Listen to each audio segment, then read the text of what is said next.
Shalom, saya Evi Johanna Del dalam program Wanita Allah. Wanita Allah yang menjadi istri yang berharga dan cakap di mata suami. Wanita yang berharga dan cakap di mata suami, berbahagialah. Karena kita dicipta menjadi wanita. Tuhan punya rencana yang indah. Bagaimana seorang wanita dia bisa mendampingi seorang pria yang menjadi suaminya, menjadi pasangannya, dan dia tercipta dengan sangat istimewa. Kenapa? Karena rencana Tuhan itu sangat indah. Haleluya. Tuhan yang membuat, yang menciptakan wanita itu dalam hidup ini. Dan sebagai wanita, dia punya peranan yang sangat penting dalam keluarga. Sebagai istri, sebagai seorang ibu yang mendampingi kehidupan keluarganya dan menjadi ibu bagi anak-anak dan tak bisa digantikan oleh siapapun. Kita buka Kejadian 2 ayat 18. Kejadian 2 ayat 18 dikatakan, Tuhan Allah berfirman, tidak baik kalau manusia itu seorang diri saja. Aku akan menjadikan penolong baginya yang sepadan dengan dia. Haleluya. Yang sepadan dengan dia. Yang sepadan dengan pria, dengan Adam. Bagaimana Tuhan menciptakan, dikatakan sepadan, sebanding, seimbang. Yang punya nilai yang sama dengan pria. Tetapi yang menyedihkan, banyak wanita yang diperlakukan, bahkan wanita itu sendiri tidak menyadari bahwa dia seorang yang istimewa dan berperan penting dalam rumah tangganya. Khusus bagi wanita yang sudah menikah. Secara natur, dia menjalankan segala urusan rumah tangga sampai urusan keuangan. Sehingga keluarganya, suami dan anak-anaknya merasakan sebuah kenyamanan dalam rumah tangga mereka, kehangatan, dan mereka merasakan ini menjadi sukacita buat mereka. Mari kita baca di dalam Amsal 31 ayat 10 sampai 12. Di sini dikatakan, istri yang cakap siapakah akan mendapatkannya? Ia lebih berharga daripada permata. Hati suaminya percaya kepadanya. Suaminya tidak akan kekurangan keuntungan. Ia berbuat baik kepada suaminya dan tidak berbuat jahat sepanjang umurnya. Haleluya. Ia lebih berharga, dikatakan lebih dari permata. Haleluya, dikatakan wow, segala sesuatu yang berharga pasti tidak diletakkan sembarang tempat. Pasti ada tempat istimewa. Begitu juga dengan wanita Allah yang menjadi seorang ibu rumah tangga yang cakap. Dia mendapat tempat yang istimewa di mata keluarganya. Sesuatu yang sangat berharga pasti diletakkan di tempat yang tidak sembarangan. Dan istri yang dihargai akan disayang, dikasihi oleh keluarganya. Yang pertama kita melihat dalam Amsal 31 ayat 11 dikatakan hati suaminya percaya kepadanya. Sebagai istri harus bisa dipercaya oleh suami. Istri yang dipercaya suami adalah istri yang melakukan hal-hal baik dan menunjukkan sikap pertobatan. Mari kita buka dalam Yakobus 1 ayat 22 dikatakan, Yakobus 1 ayat 22 mengatakan, tetapi hendaklah kamu menjadi pelaku firman dan bukan hanya pendengar saja. Sebab jika tidak demikian, kamu menipu diri sendiri. Dikatakan, hendaklah kamu menjadi pelaku firman. Kata hendaklah dalam kamus bahasa Indonesia menunjukkan arti harus. Hendaklah, haruslah wanita engkau menjadi pelaku firman. Bagaimana kita sebagai wanita Allah harus melakukan kebenaran-kebenaran firman Tuhan. Jadi istri yang bisa dipercaya harus menjadi pelaku firman. Karena menjadi pelaku firman wajib hukumnya. Harus. Haleluya. Dan bagaimana suami tidak akan kekurangan untung. Suaminya selalu beruntung. Dikatakan di sini, suaminya tidak akan kekurangan keuntungan. Suami selalu beruntung mempunyai istri yang takut akan kebenaran firman Tuhan. Kita lanjut di ayat 25, Yakobus 1 ayat 25 dikatakan, tetapi barang siapa meneliti hukum yang sempurna, yaitu hukum yang memerdekakan orang, dan ia bertekun di dalamnya. Jadi bukan hanya mendengar untuk melupakannya, tetapi sungguh-sungguh melakukannya. Ia akan berbahagia oleh perbuatannya. Seorang istri yang meneliti hukum yang sempurna. Hukum yang mana yang sempurna? Firman Tuhan ini. Hukum yang sempurna. Haleluya. Dan ia bertekun di dalamnya. Sungguh-sungguh melakukan kebenaran firman Tuhan. Dia bertekun karena untuk melakukan hukum yang sempurna ini tidak hanya sekali-sekali saja. Besok berubah lagi. Nanti kita tobat, lakukan lagi hukum kebenaran ini. Tidak. Tetapi dikatakan di sini dia bertekun di dalamnya. Sebagai wanita Allah, kalau kita tahu hukum kebenaran ini, mari kita bertekun di dalam kebenaran firman Tuhan. Karena hukum inilah yang membuat keluarga kita tentram. Sebagai seorang istri, sebagai seorang ibu, kita memiliki hukum kebenaran. Haleluya. Dan ini luar biasa. Suami tidak akan kekurangan untung karena istrinya bertekun di dalam hukum kebenaran itu. Yakobus 1 ayat 25. Jadi selain bisa dipercaya, istri hidup dalam hukum kebenaran, maka dia akan membawa keluarganya kepada kebenaran. Dia tidak akan melenceng karena dia tahu di mana kebenaran itu. Apa yang dia harus lakukan. Hal-hal baik apa yang harus dia kerjakan untuk suami dan keluarganya. Kita lanjut ke Matius 5 ayat 37. Matius 5 ayat 37 mengatakan, jika ya, hendaklah kamu katakan ya. Jika tidak, hendaklah kamu katakan tidak. Apa yang lebih daripada itu berasal dari si jahat. Wanita Allah, kalau engkau tahu hukum kebenaran, engkau akan berkata ya di atas ya, tidak di atas tidak. Karena lebih dari itu berasal dari si jahat. Jadi wanita Allah, mari belajar hukum kebenaran. Pegang kebenaran ini. Ya katakan ya, tidak katakan tidak. Maka engkau akan dipercaya oleh pasanganmu, oleh anak-anakmu, oleh seisi rumah tanggamu. Ini luar biasa. Kita belajar menjadi wanita Allah yang luar biasa. Tidak mudah, tapi firman katakan, mari bertekun. Ia bertekun. Saat kita bertekun, pasti kita akan menghasilkan hal-hal baik. Hal-hal yang luar biasa. Jika ya, katakan ya.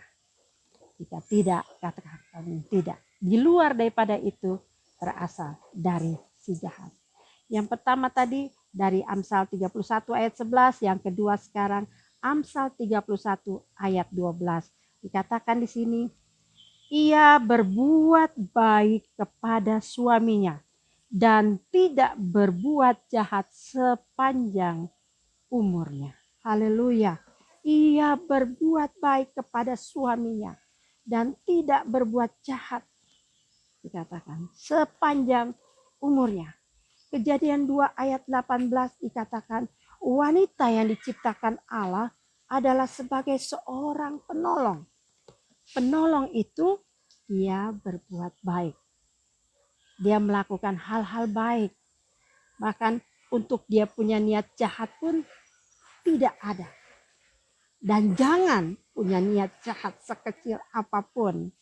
Karena firman Allah katakan, wanita engkau dicipta sebagai penolong. Seorang penolong pasti dia punya hati yang baik. Haleluya. Kita baca Kejadian 4. Kejadian 4 ayat 6 dan 7 katakan. Firman Tuhan kepada Kain, mengapa hatimu panas dan mukamu muram? Apakah mukamu tidak akan berseri jika engkau berbuat baik?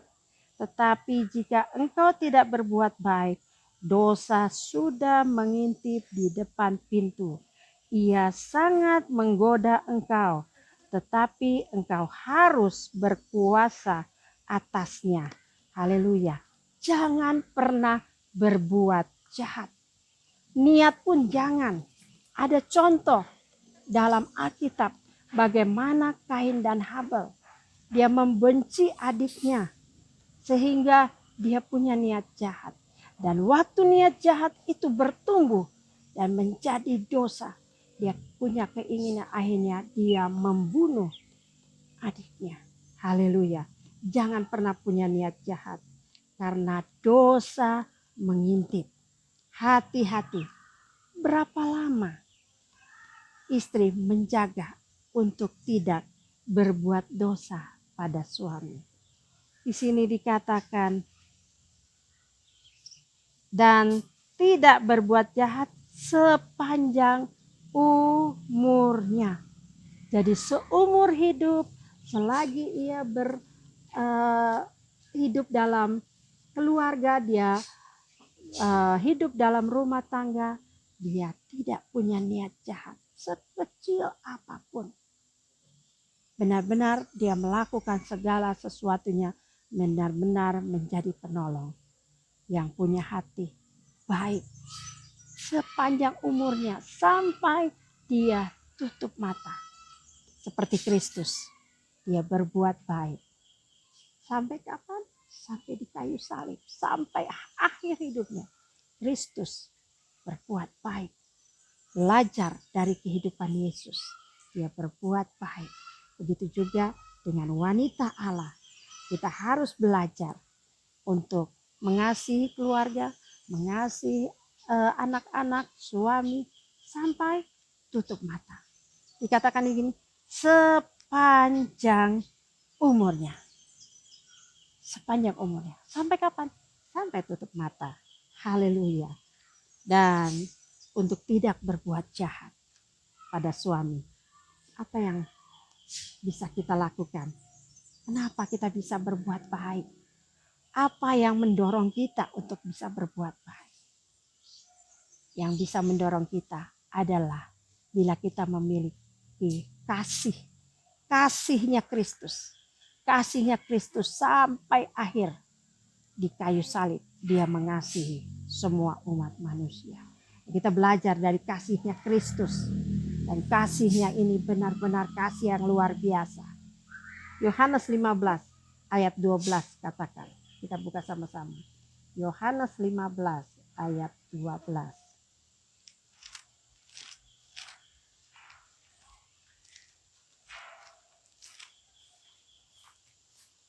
Yohanes 15 ayat 12 katakan, inilah perintahku, yaitu supaya kamu saling mengasihi seperti aku telah mengasihi kamu. Jadi kasih Kristus yang ada dalam hidup wanita Allah yang mendorong untuk bisa mengasihi pasangan kita adalah kasihnya Kristus. Kata firman ini berkata, inilah perintahku. Perintah, sesuatu yang dikatakan perintah itu harus dilakukan, yaitu supaya kamu saling mengasihi. Seperti aku, seperti Yesus telah mengasihi kita semuanya. Luar biasa. Kita belajar dari kasihnya Allah. Kasihnya Yesus luar biasa. Betul-betul kasih yang tak tertandingi. Ini perintah.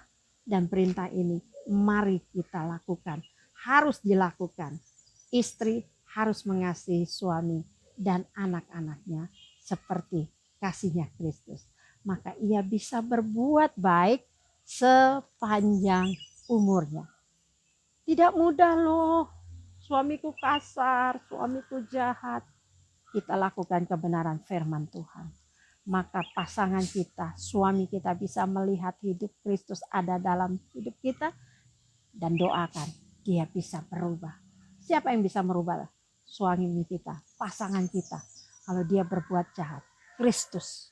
Kristus sanggup mengubah pasangan kita, suami kita. Jadi wanita Allah. Jangan pernah takut. Engkau dijadikan untuk jadi seorang penolong. Jadi orang yang luar biasa. Jadi penolong itu sesuatu yang istimewa. Tuhan sedang menjaga hidupmu.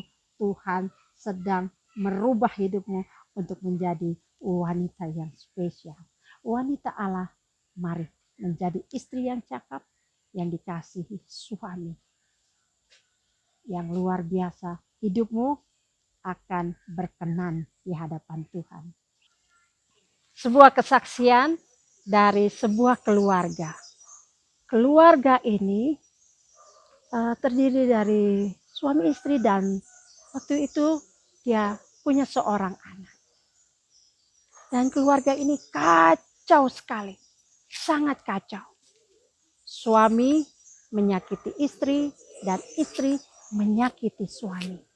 Dan sangat kacau, tidak bisa dikatakan. Jadi pertama istri selingkuh. Suami tahu dan suami marah sekali. Dia betul-betul membenci istrinya. Tetapi karena dia punya kebencian kepada istrinya, tiba-tiba dia pun menjadi suami yang selingkuh. Dan dia jatuh dalam dosa juga.